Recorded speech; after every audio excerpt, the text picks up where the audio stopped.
Okay, so today we'll be covering matrices on the ACT, and this is not a very favorite topic of the test makers. So you'll get one, maybe two questions on this, but if you're aiming for a 36 on the math section, or you're not trying not to lose those one, maybe 2 points that these may that and that the presence of these may cause you to lose, you should try to learn them, right? So let's just get started. And these may seem daunting at first because you're handed a rectangle like thing and you don't know what you're supposed to do with it, but you learn through the course of this video that it is not very difficult to perform functions on matrices. Matrix multiplication might seem like the only tricky part to you, right? So matrix is basically this. It's a rectangular box with some numbers present in it. In this case, the numbers present in it are 1, 2, 3, 4, right? And these numbers are called elements. So these numbers are called elements. So these are elements of a matrix, right? And now if you try to make vertical or horizontal cuts through these matrices, okay, so let's say I'll just erase that because I hate extra stuff. Yes, so if you try to make horizontal cuts through the elements of a matrix, you see I can make two horizontal cuts and I can make two vertical cuts, right? So two horizontal cuts, I'll write HC, and two vertical cuts, right? So the horizontal cuts are called rows. So these are treated as two rows, and the vertical cuts are called columns. So these are treated as two columns, right? So basically in this matrix we have two rows and two columns, and so this, if we remove the R and C, we are left with 2 by 2, and these are called the dimensions of a matrix. So these are called the dimensions of a matrix, right? So basically it's the number of rows multiplied by the number of columns in that matrix, right? So I mean, here I've chosen a matrix that has equal number of rows and columns, so just to show to you how the dimensions of a matrix work, right? So matrices is plural, matrix is single. So let me just make another matrix to show you how this works. So let's say I have a matrix here with 1, 4 and 7 in it, right? So there are 3 horizontal cuts and 1 vertical cut, right? So 3 horizontal cuts, 1 vertical cut. So this has 3 rows, 1 column. So this becomes 3 by 1 matrix. So it's number of rows multiplied by number of columns. So that is basically the dimensions of a matrix. Yes. So moving on. So functions on matrices are pretty simple, right? So there's something called scalar multiplication, which is basically taking a matrix and multiplying it with another matrix, right? So let's say I have this with another number. Sorry, we're talking about scalar multiplication. So let's say I have 1, 2, 3 here, and we multiply it by 3. So all the elements, they get multiplied by 3 in the new matrix. So it's 3 into 1, 2 into 3, and 3 into 3, right? So basically the resulting matrix of this scalar multiplication is 3, 6, 9. So basically all of these got multiplied by the number 3. This is called scalar multiplication. And this is pretty easy, and this can be done on any sort of matrix, and you love these because they don't take a lot of effort. Yes, so let's just do another scalar multiplication to make sure that we're good at this. Now I have 1, 4, 2, 7, 3, 11, right? And I multiplied by, let's say, 5. So what I basically get here as the result is 1 into 5, 4 into 5. So every element remains in its place and gets multiplied by the number. So everything remains in their place, they just get multiplied by a new number. So they become that times as the number is.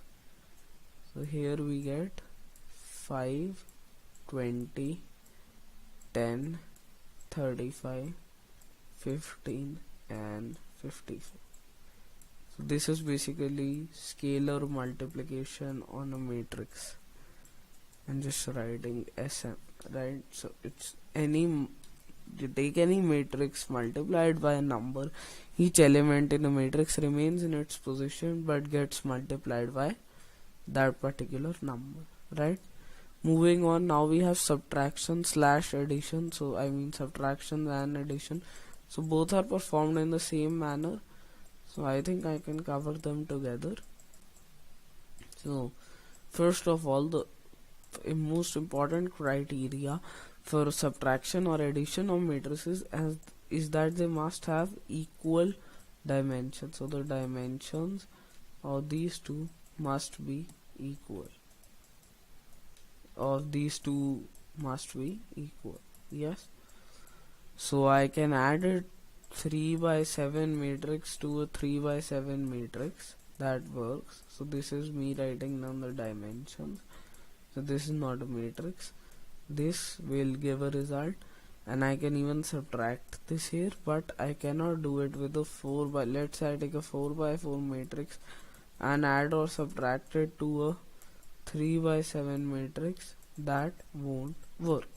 So the dimensions of two matrix going addition or subtraction must be equal. So equal dimensions. So you must remember this as a rule of thumb, right?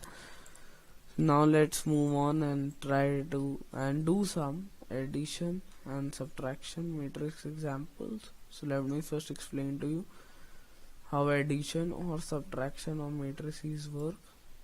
Alright. So let's say I have two matrices and I'm just going to add these, but subtraction is the same. You just put the minus symbol in front in place of the addition symbol. So let's say I have 1, 4, 7, 11. And I add to it 4, 5, 6, 7, right? So they have equal dimensions. This is a 2 by 2 matrix and this is a 2 by 2 matrix, right? So if we add these up, what you end up having is just each element in equivalent position. So here's 1 at row 1, column 1, right? So this and this both are at equivalent positions, they get added up, and 5 and 4 and 7 and 6 and 11 and 7, so they get added up, right? And what we get is 5, 9, 11, 18. So addition of two matrices is basically adding up the matrices in equivalent positions. 1 and 4, 4 and 5, 7 and 6. So this is 13. I'm sorry, I made a mistake there. And this is 11 and this is 7. So equivalent position. So elements at equivalent positions in both the matrices get added up or subtracted to give the resulting matrix. Right. So let's just do one example with subtraction so that you know how this works. So basically, let's say I have 1, 2, 7, 9, and then I'm adding it to 3, 4, 5, 6. I'm choosing consecutive numbers here, and that is not necessarily the case, right? So here what I get is 1 minus 3. So elements in equal positions are getting subtracted. 2 minus 4, 7 minus 5, and 9 minus 6. So if we perform these calculations, what we're left with is minus 2, 2, and 3. So this is how it works. So you basically add up the elements or subtract the elements in equivalent positions. So 1 and 3 are subtracted, then 2 and 4, then 7 and 5, and then 9, and 6. So elements in equivalent positions are subtracted. Moving on. By 2 matrix that has 2 rows, 2 columns. We discussed this initially in the video, right? So in the matrix that has 2 rows and 2 columns, let's say 2, 3, 4, 5. The determinant of this matrix, let me just write down the word. So the determinant of this matrix is, so determinant is basically AD minus BC. So if you have something that is A, B, C, D, the determinant D is equal to AD minus BC. So in this case it is equal to 2 into 5 plus 3 into 4, which makes it 10 plus 12. So this is 22. So oh sorry, this is minus. I made, no, okay, that is a very foolish mistake. Please don't make that mistake. And